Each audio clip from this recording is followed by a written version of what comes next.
Good afternoon and welcome to this week's episode of Safety Culture Solutions, sponsored by Safety Culture Strategies. I'm Mike Kinney, your podcast host.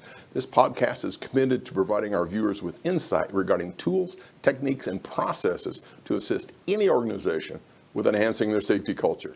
In addition, we'll routinely have featured guests, including industry leaders, authors, and business owners offering their perspective on a series of safety culture topics. You can reach us via our Safety Culture Strategies Facebook page or the website, www.scstrat.com, or email at mike@scstrat.com. Without any further ado, it is my pleasure to introduce today's guest, Mr. Mark Towers. Mark Towers earned his bachelor's degree from the Citadel and his master's from business management from Central Michigan University. Mark retired after over 27 years in the U.S. Army with assignments as commander, Director of Information Management, and Contracting Officer at the Pentagon. Good luck finding a parking place there. He also supported the Department of Energy contractor activities of the Los Alamos National Laboratory, Los Alamos, New Mexico, and the Nevada test site, located approximately 60 miles north of Las Vegas, Nevada, as well as serving as Program Manager for the U.S. Customs Protection Agency Division of Homeland Security. In private sector, he has served as a university instructor, corporate safety professional, and co-founder of the Las Vegas Certified Safety and Health Manager, CSHM workshops. Mark has also served as a delegate for the American Society of Safety Professionals, ASSP, president of the ASSP Southern Nevada chapter, and member of ASSP's Operation Management Committee. He currently serves as the ASSP Region 2 Area A Director. Yeah, he's kind of a big dog in the world of safety.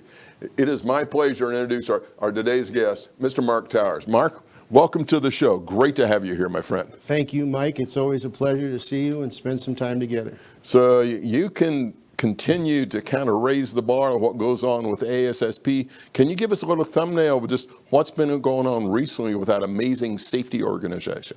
Wow. The American Society of Safety Professionals is just an outstanding association, tremendous safety professionals all over the world. And so the scope is just not in one particular industry, it's everything going on in the world. And according now, the big thing is pandemic. Dealing with COVID-19, that's really the instigator. Mm-hmm. But in our lingo, as leaders and as safety professionals, it's what do we do for emergencies? Emergency preparedness planning, continuity of operations for those in the military. And it's been highlighted. I mean, it's truly a litmus test as to how well you do things, how well the organization can survive. Sustainability. And you and I have talked, and both of us, safety culture is near and dear to our hearts as we went through our careers. So in today's world, if you were sitting with some senior leaders, what's the number one thing you think they should be keeping their eye on regarding having a positive safety culture? Wow. Appreciate the question. I think it's all about your people. I think it's the human side of it. I think it's all of those things that makes you an outstanding leader. It's those things of caring for your customers, caring for your people.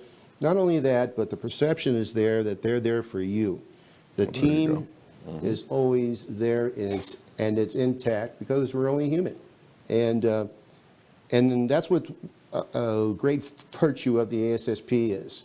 With our professionals, it's amazing those that come out from the university industry and share, put out the word out there in communications. And that would be my number two, is somehow maintaining those lines of communications so that you're feeding every need and that you're there to support each other as individuals and as organizations. Be able to support them. And you might have heard in Tom Ziegler's broadcast last week, he mentioned the word kindness. Kindness is wonderful. When you're with especially some of your young talent coming on board, all that difference in the world it makes, just that they feel they're part of the family. Oh boy, you know, that kindness is love. Yeah, there you go. Such a powerful word, you know. And, you know, our favorite time of year, and for us personally, is all of the Hallmark movies on. And it's all about love and hope. And it's just amazing what you can do when you turn over the leaf. You're saying, hey, there is a tomorrow, and there is a next day, and we can get back on plan. On the organization plan, stay with your plan. Exactly. Okay, because that's how you get it done. Sure, you might have to tweak it here or there, but you got the team there with you. You got the team there with you. And a lot of organizations, what they will be doing is they go into the new calendar year, around January 4th, whatever fits on your Rolodex dates, is they will maybe have a lot where everybody kind of gets together and talks a little bit and reminds everybody some of the important safety criteria when you're out in the field. Because, you know, if you had a few days off over the holidays. I know an area that's near and dear to you, Mark, and you've done a lot of discussions on it, and you are probably like the top 5 in the Western Hemisphere, in my opinion, is when we talk about risk and risk management. So from your perspective, why do you think there's such a hesitancy or reluctancy? Because some people really don't want to talk about risk. Well, why do you think that is? Well, unfortunately, in my Boy Scout interests, I find myself out. You want to help out those that haven't figured it out. Let me just say it that way. Don't have a true formal method of doing things. I think the biggest thing is fear. Wow. Okay. Is fear. Because you don't know. I mean, you feel like you're out there alone and you're defeating yourself. And wow, it's such a negative power. You need to have that power, that positive power, knowing that someone's there to cover you, that's got your back all the time. And fear is the opposite. And fear can be opposite. And a lot of times, if you don't have that managing commitment or support, well, maybe they're less inclined or to say, well, I really don't understand what this work's supposed to be this week. Exactly, because it brings up uncertainty. Okay, and right, so you fall outside the lines, you know, the control area where you're outside of even the predictability. People just don't know where they are, what they can count on, you know, what's going to be there when I go in or even talk to about any particular projects. I could be the guy that's stuck, you know. Fear, for sure. And that creates that uncertainty, and it's just a mess. And I think Canada, you know, I've talked about this before, I believe part of it is the challenge with the management team themselves. A lot of times they haven't had the requisite expertise and understanding. When somebody starts talking about risk, they kind of pause themselves. And then they say, well, you have to accept this risk if you want to go do the work. Well, if they have not been afforded the right tools and techniques to understand what is an acceptable risk, exactly. Then now it gets more difficult at the senior level. Right? I mean, you know, we're talking kind of abstract here. It was just like, you know, teaching a skill. Very good. You know, anybody can fly an airplane or even operate a boat, you know, and certain areas even require you to get licensed, you know, but what it's about is understanding what you're dealing with and what that interface is, okay, to become successful in reaching your goals. Not to have accidents, not to have the near misses, because they're all very, very important. You want to reduce those. And if you know that you're not there alone, you got someone there that you can ask. You got someone there that's, I'm not saying being like a big brother or an observer in a negative way. You're sharing each other's safety and your risk window. So you're reducing that safety envelope. And when we talk about risk, and this is literally, well, what's the risk associated with that given piece of work? So when you do have the near miss, say, I'm a big fan of just let's get as many near misses addressed as we can, whatever mechanism it is, because then you're figuring out some of these leading indicators. Now, granted, it did happen, so bear with me, but at least you've got some precursors before you have that serious accident or incident, right? Say, anytime I go in, you know, I'll ask about a survey, you know, and you see the paperwork, but I can tell probably about 2 minutes, maybe it's my experience in the military, also very focused about people and the way things work, is that I can tell by what people's eyes are looking at. You know, are they focused? Are they ones that share what's going on? You know, are they proud about what they're doing? You know, about the way they're dressed and about what their equipment looks like. And I'll tell you what, I know their maintenance is in shape. I know they're putting out a good product. And then I know that there's not stuff will still happen. You know, I can share you a story there at Texas Instruments. The service decided to send me, part of my procurement track was to work with civilian industry. So they sent me to Lubbock, Texas. Lubbock, Texas, for those who don't know, is Texas Instruments. And they're a vertical corporation and I'm a line production supervisor. Well, it's one thing you go in there and there's a line set up and you got 50 mass production people on a conveyor belt, and we were building the TI 994A. And that was the first home computer that had all the instructions on a chip. Ooh. You know, Texas Instruments, you know, had all the patents on it, and about 90% of what was inside of it was Texas Instruments. Wow. They grew their own chips and everything. Well, unfortunately, the people that were on the line knew only what their task was, their number. And if the number beside them or after them was not there, it wasn't right. Wow. Okay? So, of course, I, immediately came and said, hey, anybody can stop the procedure anytime something doesn't look right. If it doesn't look right to you, you know what you're looking at. Okay? And the general manager came down and said, what the heck are you doing? We got to get these things out the door. And da-da-da-da. I says, doesn't make any sense if we're not square. You know, we're going to do the dry run right till everybody's. So I had to train everybody up in a formal way, defining roles and responsibilities so they were two deep. Good. Good. So that the first person can fill the fifth position, the second There you person go. can fill the second, third, and fourth position. Wow. Because people are human. Things Exactly. happen at home and they can't be there. And guess what? Also had another 10% that were sitting in the pool, and those were the ones that had an opportunity to see what was going on in the field. Beautiful. So that they can sharpen up, and I'd say, hey, what's happening there? And everybody was fair game. I'll tell you what, it took a little time up front, just like you do a little time with pre-planning. But we always had the lowest errors. Beautiful. Because people took care of everything, all the little things that happened with our system was tweaked because everybody knew that they took care of each other, okay? And that's perfect, because actually it's one of the topics that we put in my book, and I appreciate all your insight boy. as I was crafting that. Excellent book. I just love the experience part of it. Thank you. Thank you so much. Is we really talk a lot about being your brother and sister's keeper. What that means is I have an obligation to you, you have an obligation to me, so we're doing that work. TI is a perfect example. Although I'm not sure if you go to Best Buy now, you can probably find many TI laptops, or I don't even know if they have the calculators around anymore, to be candid. Well, you know what? Open it up.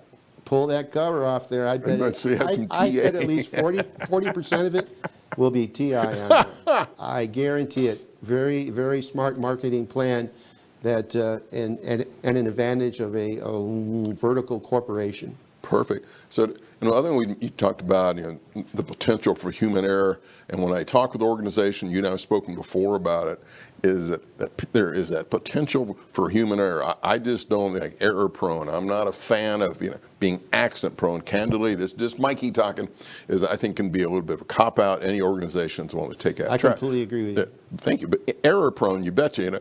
You get up in the morning, or you walk past the coffee maker and you forgot to turn it on. So I tell organizations, I say, so when you recognize individuals have the tendency to be error prone, you want to ensure that you have systems that are error tolerant. And part of that error tolerance is how management responds when the error is realized. I completely agree with you, Mike. Yeah, and like the only way you know, well, the analogy that I would use there is the football player. Okay. You as a player have got skills that team needs, and there may be a dozen other players on that team that have the same skill set. Nobody will do it exactly the same, and that's okay because it's the product. Okay, that's the first step, and then from the first step you work on the team level. How does that team work? Okay, so if you're on the line, how does the team work together? That line work together. What happens if position 1, 2, or 3 comes out? Okay, can you still function as a line? You got to be redundant and understanding each other's skills. Perfect. And then understanding that, guess what? You're keepers of each other. Exactly. And for the overall product for that team, then it's strategy. The tactics then aren't as key. Sure, you have a leader, but what happens? First string, second string, third string quarterback goes down. Well, who receives the ball? It makes the most sense that you got a receiver out there because he sees the result of the pass that can get on the other end and toss the ball, okay, maybe even to someone else that might be a future quarterback. I don't know. But the point is the kind of redundant skills so that you maintain that overall reduced error possibility, potential. But you got a system there that everybody takes care of each other. And everybody takes care of each other. We're going to take a quick pause. We have to share a little bit of commercial space. Don't go away. We got a lot of discussions coming up about risk, and make sure to take some notes. We'll be right back. Safety Culture Strategies provides world-class safety culture and safety program management consultative services for clients throughout the United States. Whether your company is pursuing Voluntary Protection Program STAR designation, ISO 45001 certification, or considering a comprehensive review of your current safety programs and processes, Safety Culture Strategies brings hands-on experience combined with a unique perspective that readily translates from senior management to task-level personnel. This collective skill set provides you with a very insightful health check of your overall safety management system that can also assist with reducing injuries and attrition, as well as increasing profitability. Safety Culture Strategies is also certified to provide Ziegler Institute employee engagement training and leadership coaching. When combined with established relationships with federal and state regulators, Safety Culture Strategies is uniquely positioned to assist the safety culture efforts of any company. For additional information, visit www.scstrat.com or call us at 702-780-1410. After all, every company has a safety culture, but is it the culture you want? And we're back. And here's one of those big, giant questions. You set it out there, and so from your perspective, and again, this ain't your first rodeo, can we truly control risk? Mike, you've done it again. Another opportunity to exceed. Thank you. I love sharing. Yes, Okay. risk can be controlled. Okay. Risk can be controlled. I mean, there's lots of authors that have written about it. I'm a fan of one that's more reliant on people and excellent systems that give people the opportunity to excel. Mm-hmm. People to grow will grow an organization in a natural way. Mm-hmm. And unfortunately, because it's kind of unpredictable, you know, when authors are writing books, they don't always know, you know, the chemistry of the people, but Mm-hmm. we all know that there's certain cliques that work together better than others. And I think Yes. that's the trait of a good leader, is being able to match up skills, okay, to make that perfect team where it's always complementing each other. And that's the way that I control risk. Beautiful. There you go. Okay, I try to get it in the most passive way that I can, and because you've got a company that relies on people to do it, you got to have a match. You got to have people fit together. Now, you can grow people to fit, yes, indeed, and there's some people that don't quite know, you know, but that's where the mature person, mature not always in age, but mature in understanding, okay, comprehending as to what's going on in the situation and the environment, well, they fit as a team. So that team is always a winner. You know, you and I have talked when you've seen some of these advertisement companies, you know, zero risk, you know, operations. Well, I joke about it a little bit, but I got to be candid. Unless you're doing no work, there is the potential for some risk. Then with the tools and techniques that you've talked about, that's how you mitigate potential exposure to the risk. That's right. I think the key is, I mean, sure, you know, you have procedures and you have training and you have systems. Yes, all of those things help for, you know, for the turnover that you have, all those things that happen with people. But you know what? When people are involved, when it's their passion in what they're doing and what you're asking them to do, you're not really asking them to work. I mean, it becomes their life. There you go. And that was one of the wonderful things that my wonderful family enjoyed in Los Alamos, New Mexico. In the service, we deal with a closed community. We're all over the world, and many times you feel like you're an island. Oh, good You point. know, and we all have our lives. But you know what? We did not stay on that base. We learned how to talk the tongues. We learned how to eat the food. Beautiful. We learned how to survive, how cultures been around longer than we have, older than our country even is. And you know what? Why is that? And that's what kept us going. And that's how organizations may survive also. okay? Focusing on those things that work, and you draw those type of people that have that type of root in each other and sharing their passions with each other. Passion feeding, I guess you might call it, okay? Where, you know, it's kind of like two plants just tend to grow together, or that duck and cow that are happy throughout their whole lifetimes, you know, somehow there's a match up with their needs and how they enjoy it. Their passions are fulfilled. What are the passions?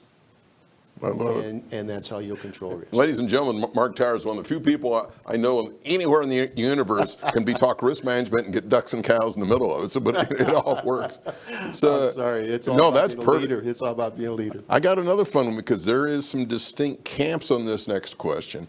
Is it possible to measure the true impact of a safety program? Indeed. Okay. I mean, you know, the academic is surveys, you know, it's before and after tests, Okay. audits, and all sorts of metrics that you can use. But to me, you have to have a metric that makes sense. Perfect. And that your workers and that your management and that your stakeholders, your customers truly understand. I've seen metrics out there, and you know, you almost have to survive, you know, in order to retire, you know, and have some sort of passive income and enjoy life in the future. But people have to be in what they can do well, and people do well very rarely by themselves. You know, we're social creatures. Yes. Perfect. And so yeah. that's the way, is that they have to really truly understand what you're talking about. There you go. You know, and people are happy with ROIs. Okay, then talk ROIs and PEs. I mean, great. And I like your phrase, metrics that make sense, by the way. That's right it. I mean, you know, things that they can talk home and Yes. and like one of my favorite statements during our workshops was, tell me what's the right way to do it, but you're talking to your grandmother. Ooh, really? So you're talking okay. different generation, you're talking different backgrounds, you know, and just in our time here, you know, and so people truly get down to the essence of it. You know, what can I go home and share with my family about what I'm doing? And so that they understand, because they want to know that you're doing well and that you're enjoying what you're doing. I mean, God, we spend so much time working and trying to make a living. What a blessing where it's not a job. Exactly. It's just sharing of your passion. Sharon's are your passion. Kind of getting towards the tail end. I got to tell you, Mark, with you in here, the 30 minutes fly by. This has been a lot of fun. Me too. Me too. I thoroughly enjoy sharing with you, Mike. Appreciate you bringing it out. Absolutely. I think this might have happened to you before, just in case. So you're in front of a big room with a lot of people in it, and you might have done that a few times. So, and you're talking about safety culture, and in the room, you probably, let's say, maybe have some presidents, the senior leaders, some safety people, and maybe some people new to the organizations. And they're all there listening because you're a great speaker on stage and you got a lot of well-deserved cred in this industry. So what's 3 or 4 bullets that you hope they write down and take out of the room with them after you get done with your talk? Are you accountable? Ooh. Just think about that for a moment. Are you accountable? Look at everybody in the eye who is responsible to you or that you work for, or even the customer you're selling a product to, and saying, is this what you need? Is this fulfilling and exceeding your expectations? Are you accountable? Now, those things that you fall short on, it's just not your responsibility. You bring those home and you make a difference. That's what your gap analysis is. You've got to make it happen. Are you accountable? Second thing would be integrity. Are you one that you can look at yourself in the mirror and not be embarrassed?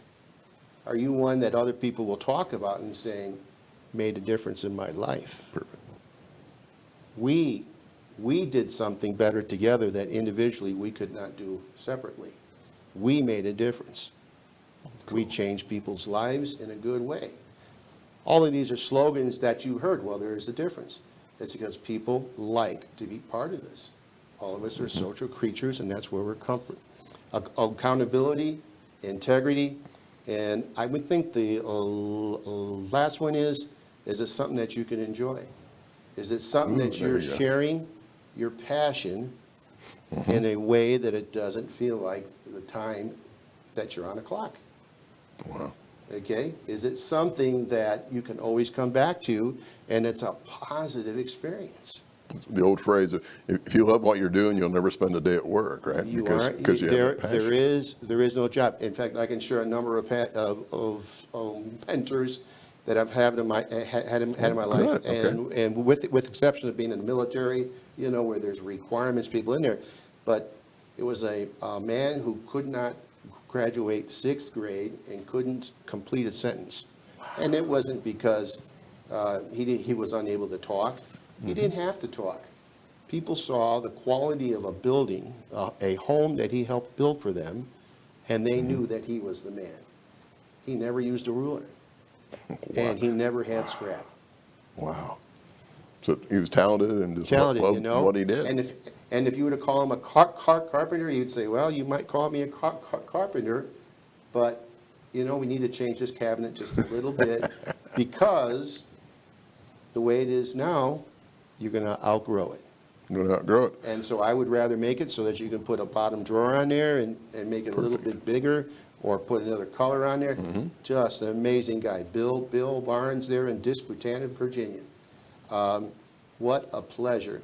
Excellent. I mean, and it was during some difficult times in the service, but wow, it was always a pleasure to work with Bill. He didn't say much, but you looked at his work, and that's what I'd like people to say. It kind of spoke for itself, right? Always. So we're kind of getting towards the tail end. So if the takeaways, that's always one of my goals for everybody viewing us, is what listening to you, just that, you know, take pride in what you're doing. And I like your discussion about having passion. Passion for your work, passion for your team. Metrics that make sense. You probably need to put that as a bumper sticker, right? Because there's so many organizations, they have 50, 100, 150 metrics.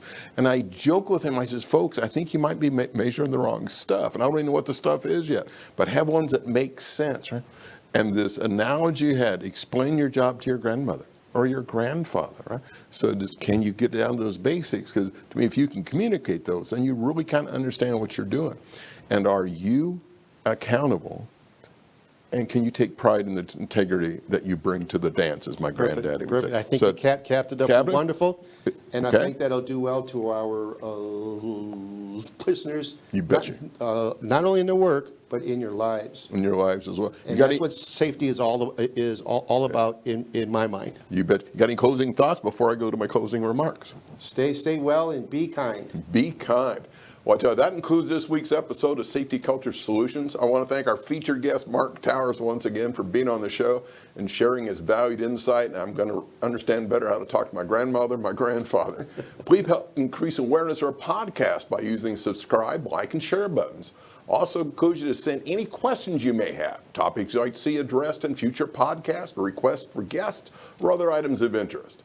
These podcasts can also be found on the Safety Culture Strategies website, www.scstrat.com. In closing, I want to share again, because I try to find quotes that fit what we've been talking about. I want to share the following quote from Tony Robbins. If you do what you've always done, you'll get what you've always gotten. Until next time, wishing you all the best with your safety culture journey.